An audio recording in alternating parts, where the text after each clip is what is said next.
ಸಕಲ ಸಂಪತ್ತೆಲ್ಲ ಕೊಟ್ಟುಬಿಟ್ಟೆ ನಾನು, ಸಮುದ್ರದಲ್ಲಿ ವಿಷವೂ ಬಂದುಬಿಡ್ತು, ಇದನ್ನು ನಾನು ಕುಡಿದೆ, ಇದರಿಂದ ಪಾರಾಗೋದು ಹೇಗೆ?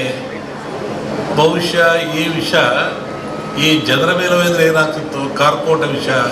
ಅದಕ್ಕೆ ಯೋಚನೆ ಮಾಡಿ ಈ ಧನ್ವಂತರಿಯನ್ನೂ ಕೊಟ್ಟ.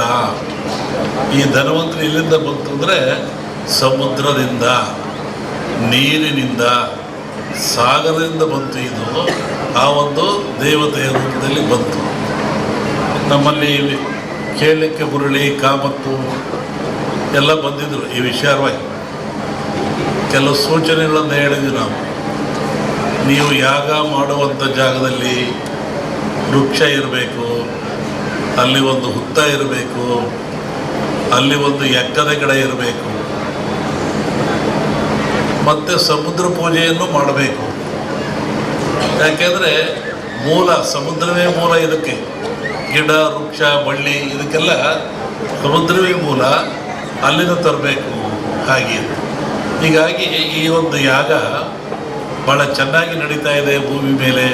ಅದರಲ್ಲೂ ಈ ಕರಾವಳಿ ನಡೆದಿದ್ರೆ ಅತ್ಯಂತ ಮನುಕುಲಕ್ಕೆ ಆದರ್ಶವಾಗಿರ್ತಕ್ಕಂಥದ್ದು, ಪ್ರಾಯಶ್ಯವಾಗಿರ್ತಕ್ಕಂಥದ್ದು, ದೀರ್ಘಾಯುಷ್ಯದ ಗುಟ್ಟನ್ನು ನಮ್ಮವರು ಕೊಟ್ಟಿದ್ದಾರೆ. ಪ್ರಕೃತಿಯ ಗುಟ್ಟನ್ನು ಭೇದಿಸ್ತಕ್ಕಂಥ ಅಟ್ಟ ಇನ್ನೇನು ಇಲ್ಲ, ಪ್ರಕೃತಿ ಎಲ್ಲ ಕೊಟ್ಟುಬಿಟ್ಟಿದೆ. ಅದರ ಗುಟ್ಟನ್ನು ಭೇದಿಸಿ ಮನುಷ್ಯ ಉಪಯೋಗ ಪಡಿತಕ್ಕಂಥದ್ದು, ಆರೋಗ್ಯವಂತನಾಗ್ತಕ್ಕಂಥದ್ದು. ಹೋಮಗಳಂದರೆ ಏನು? ಹೋಮವನ್ನು ಯಾತಕ್ಕೋಸ್ಕರ ಮಾಡ್ತಾರೆ? ಅದರ ಉದ್ದೇಶ ಏನು? ಒಂದು ಕಲ್ಪನೆ ಆಧ್ಯಾತ್ಮಿಕ ಚಿಂತನೆ, ಮತ್ತೊಂದು ಕಲ್ಪನೆ ವೈಜ್ಞಾನಿಕವಾಗಿ ಚಿಂತನೆ. ನಾವು ಏನೇ ಮಾಡಿದರೂ, ಯಾವ ಕೆಲಸ ಮಾಡಿದ್ರು, ಯಾವ ಧರ್ಮ ಆದರೂ ಸಹಿತ ಅದು ವಿಜ್ಞಾನಕ್ಕೆ ಒಳಪಡಬೇಕು. ವಿಜ್ಞಾನಕ್ಕೆ ಒಳಪಡದೆ ಹೋದರೆ ಧರ್ಮ ಆಗಲ್ಲ, ಸತ್ಯ ಆಗಲ್ಲ, ನಂಬಿಕೆ ಆಗಲ್ಲ, ಅಜ್ಞಾನದ ಪರಮಾವಧಿ ಆಗ್ತದೆ ಅದು. ಹೋಮದಲ್ಲಿ ಏನಿರ್ತದೆ?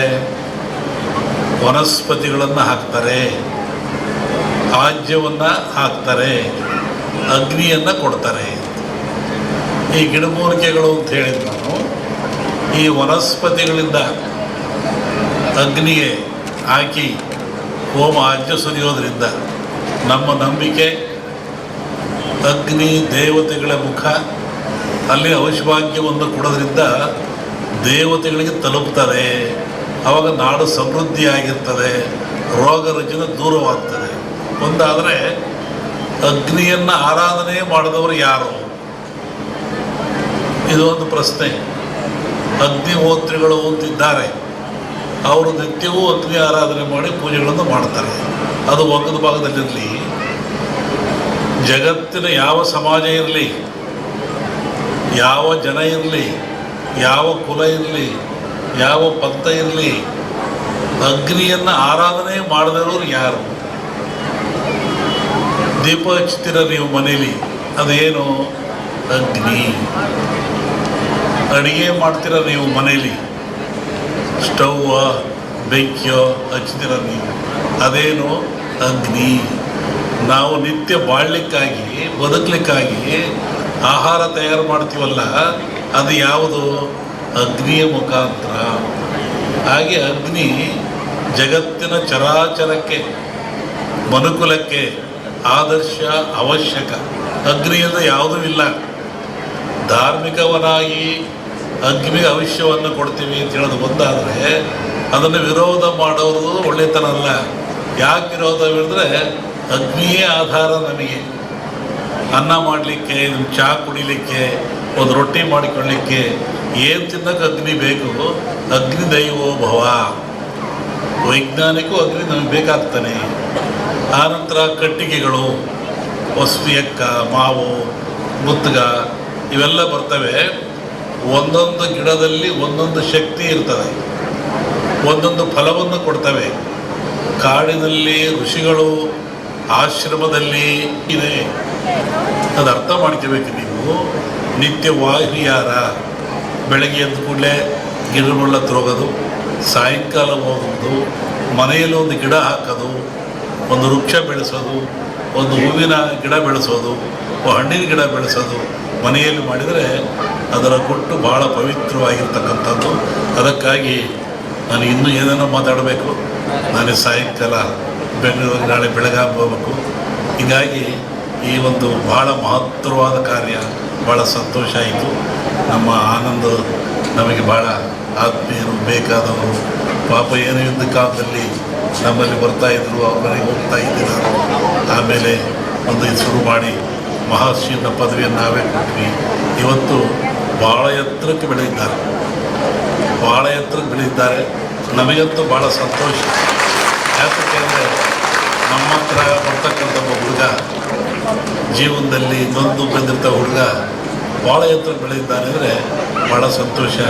ನಮ್ಮ ಮುರಳಿಯವರೆಲ್ಲ ಹೇಳಿದರು, ಮಾಡ್ತಾಯಿದ್ವಿ ಬುದ್ಧಿ. ನಮ್ಮನ್ನು ಹಿಡಿಯೋದು ಕಷ್ಟ. ನಾವೊಂಥರ ಆನೆ ಇದ್ದಂಗೆ, ಎಲ್ಲಿ ನೀರು ಮೇವು ಅಲ್ಲೇ ಉಳ್ಕೊಂಡ್ಬಿಡ್ತೀವಿ ನಾವು. ಹಿಂಗಾಗಿ ಆಗಲ್ಲಪ್ಪ, ನಮ್ಮ ಕೆಲ ಆಗಲ್ಲ, ಬೇಡ ಅಂತ ಹೇಳಿದ್ರು ಕೇಳಲಿಲ್ಲ. ಭಾಳ ಒತ್ತಾಯ ಮಾಡಿದರು. ಆನಂದ ಬರ್ತಾರೆ ಅಂದರು. ಆಮೇಲೆ ನಮ್ಮ ಜೆ ಡಿ ವೀರಪ್ಪ ಅಂತ ಇಲ್ಲಿ ನಮ್ಮ ಶಿಷ್ಯ ಇದ್ದಾನೆ, ಅವನೊಂದು ತಿಂಗಳಿಂದ ಫೋನ್ ಮಾಡೋದು ಬೆಳಗ್ಗೆ ಸಾಯಂಕಾಲ. ಯಾಕಂದ್ರೆ ಆನೆಗೆ ಅಂಕುಶ ಇಟ್ಟಂಗೆ. ನಿನ್ನೆ ಆಗಲ್ಲ ಕಣಪ್ಪ, ಮೈಸೂರಿಗೆ ಹೋಗಿದೆ ಅಂದೆ, ಬಿಡಲಿಲ್ಲ. ಕಾಯಿಲೆ ಬಂದು ಮಲ್ಕೊಂಡು ಬಂದೆ. ಹಾಗಾಗಿ ಈ ಒಂದು ಕಾರ್ಯಕ್ರಮ ನಮ್ಮ ಮರ್ಕಟ ಸ್ವಾಮಿಗಳು, ನಾನು 10 ವರ್ಷ ಅಂತಲ್ಲ ನಿಮ್ಮಲ್ಲಿ 19 ವರ್ಷಗಳಲ್ಲಿ ಹೋಗಿದ್ವಿ ನಾವು. ಅವ್ರು ಹೇಳ್ತಾ ಇದ್ರು, ಈಗ ನೀವು ಹೇಳ್ದಂಗೆಲ್ಲ ದೇವಿ ನಡೆಸಿಕೊಟ್ಟಿದ್ದಾಳೆ, ನಿಮ್ಮನ್ನು ಕರ್ಕೊಂಡು ಹೋಗ್ತೀವಿ, ಕರೆಸ್ತೀನಿ ಅಂತಂತೇಳಿ ಅವರು ಬಂದಿದ್ದು. ನಿಮಗೆಲ್ಲ ನೋಡಿದ್ದಾಯಿತು. ಹಾಗಾಗಿ ಈ ಅನೇಕ ಉಪಯೋಗ ಇದ್ದಾರೆ. ತಾಂತ್ರಿಕ ವಿದ್ಯೆಯೂ ಇದಾಗಿದೆ. ಕತ್ತೆಗಿವಿ ಸಹದೇವಿ ಮತ್ತೆತ್ತು ನಾಲಿಗೆಯು, ಉತ್ತರಾಣಿ ವಿರಸೆ ತಿಲಕವಿಡೆ ಲೋಕ ತನ್ನತ್ತ ಸಾರೀತು.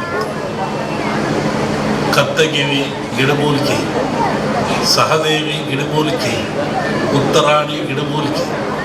ಕತ್ತೆಗಿವಿ ಸಹದೇವಿ ಮತ್ತೆತ್ತು ನಾಲಿಗೆಯು, ಎತ್ತಿನ ನಾಲಿಗೆ ಅದು ಗಿಡಮೂಲಿಕೆ. ಕ್ರಮವಾಗಿ ಯೋಗ್ಯ ಗುರುವಿಂದ ಅರಿತು ಇದೊಂದು ಭಂಡಾರ ಅಕ್ಷತೆ ಮಾಡಿ ಹಣೆಗಿಟ್ಟರೆ ತಿಲಕವಿಡೆ ಲೋಕ ತನ್ನತ್ತ ಸಾರಿದು ಸಲುವಾಗಿ. ಇಂದಿರಾ ಗಾಂಧಿಗೆ 400 ಸೀಟ್ ಬಂತು ಈ ತಿಲಕ ಇಟ್ಕೊಂಡು ಕೂಡಲೇ. ಇದರೊಂದು ಗುಟ್ಟಿದೆ. ಆ ಗಿಡಮೂಲಿಕೆ ಮಹಾಶಕ್ತಿ ಇದೆ. ನಿಮ್ಮ ಮಾಟ ಮಂತ್ರ ಇದೆಲ್ಲ ನಿಜವೇ. ಯಾತ್ರೆಯಿಂದ ಆಗ್ತದೆ, ಗಿಡಮೂಲಿಕೆಯಿಂದ ಆಗ್ತದೆ. ಅವ್ರು ಮುಟ್ಟಿನ ಮುನಿಯ ಅಂತ ಹೇಳಿದರು, ತಲೆಕೊಗ್ಗ ಅಂತ ಹೇಳಿದರು, ಆಮೇಲೆ ಎತ್ತಿನಾಲಿಗೆ ಅಂತ ಹೇಳಿದರು, ಭೂತಾಳೆ ಅಂತಿದ್ದಾವೆ. ಅವೆಲ್ಲ ಗಿಡಮೂಲಿಕೆ ತಂದು ಒಂದನ್ನು ಚೆನ್ನಾಗಿ ತಿಳ್ಕೊಳ್ಳಿ. ಯಾರೋ ಹೇಳ್ದ ಅಂದರೂ ಮಾಟ ನಂಬೇಡ್ರಿ. ಯಾವುದಂದರೆ ಏನಾದರೂ ಅವನು ಮಾಟ ಮಂತ್ರ ಮಾಡಬೇಕಾದ್ರೆ ನಿಮ್ಮ ಮೈ ಮೇಲೆ ಯಾವುದಾದ್ರು ಒಂದು ವಸ್ತು ಬೇಕು. ವಸ್ತು ಬೇಕಂದ್ರೆ ಬೆವರು ಬೇಕು. ಆ ಬೆವರು ಸಿಕ್ಕಿರೋ ಮಾತ್ರ